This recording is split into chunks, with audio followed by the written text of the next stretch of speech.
I believe in Gotham. We really are ripping the Godfather. I believe in America. Is he going to ask the Don for a favor next? Actually, it's the other way around. Carmine the Roman Falcone is hoping Bruce Wayne will influence the board of the Gotham City Bank on his behalf to do business with Falcone Imports, to which Sunshine refuses. Leaving the knockoff Vito Corleone disappointed, Bruce walks out and is met by Alberto Falcone, the good son. Atop the GCPD rooftop, Police Captain James Gordon and District Attorney Harvey Dent meet with Batman. They discuss the Roman and his disposition above the very law they each so wholeheartedly cherish, and they agree to bring Falcone to justice by only as much as bending the rules, not breaking them. That includes you, Batsy Boo. Might need to dial back your interrogation methods. No.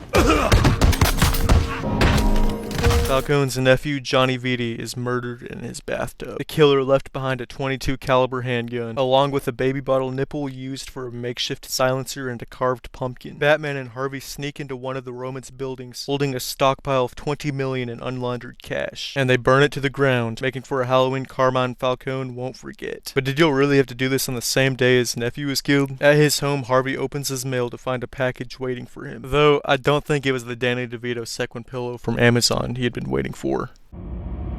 Chasing Dent's pyrotechnic murderer into the sewers, Batman catches a fade from Solomon Grundy, who I think may have been born on a Monday, but I don't know. I might be wrong. The 1-2 bat thrust doesn't work on the big fella, so Batman resorts to the old finger up the sniffer. Oh, and Harvey was alive the whole time. He was just playing a little prank. Batman spends his Thanksgiving with Grundy, while Harvey's attempted killer among a gang of the Romans' goons spends theirs with a big bad baby bottle nipple bandit.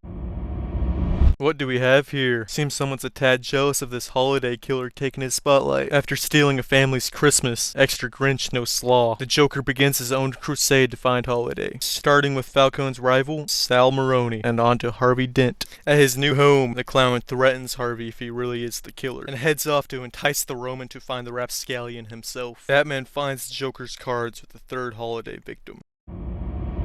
Joker hijacks an airplane in order to crop dust his laughing gas on the crowd at Gotham Square as midnight comes, but not on the Dark Knight's watch. In a tussle with his smiling friend, Batman's cape is caught in the propeller, forcing him to ditch it. Not much of a caped crusader now, are you? Upset his wings have been clipped, he beats and subdues the Joker as the clock strikes 12, while Batman was preoccupied. Aboard the Roman's yacht, Alberto Falcone is shot and dumped overboard. The holiday killer has taken Carmine Falcone's son, the one person he could trust. Visiting his son's gravesite, Falcone is visited by Batman. Ooh, that is not a good angle for you. Who is in turn visited by Catwoman. Bruce and Selena Kyle are dancing when they are approached by a cloaked woman with a pale complexion selling a rose. They accept it and Bruce is pricked by a thorn whilst reaching for the flower. It's okay, Bruce. You gotta suck it up. Can't let Miss Kyle see you cry now. Holiday strikes again, this time hitting Sal Maroni instead of the usual target, Falcone. At Wayne Manor, Bruce meets with a woman with a pale complexion. Poison Ivy. You know, I wouldn't call myself Holmes, but I think she might be the same lady that had the rose. Bruce, brainwashed by Ivy, gives the Gotham City Bank the go-ahead to do business with Falcone Imports on behalf of the Roman. Back at the manor, Ivy and her plaything's date is interrupted by Catwoman, who breaks Bruce out of his spell. Another holiday killing, again for Maroni. Batman thanks Catwoman for saving Bruce's life, and Ivy collects her pay from Falcone.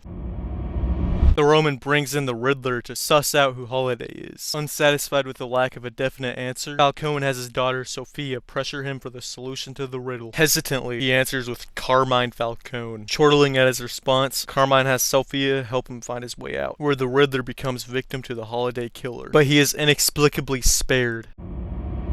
Batman is at Arkham Asylum, questioning Julian Day, the calendar man, when a guard runs in, warning of an escape. Jonathan Crane's cell. No Jonathan Crane. Someone has freed the Scarecrow. Batman catches him, but it was a ruse to expose him to his fear-inducing toxin. While Bruce is busy skitzing out, Sophia Falcone interrogates a man about a gunsmith, who happens to make a custom .22 pistol once a month. She gets an address, but the man had already been killed by his own product. Bruce, having been subject to Scarecrow's fear toxin, is confronted by Jim Gordon and believes he is his parents' murderer. He flees to his mother.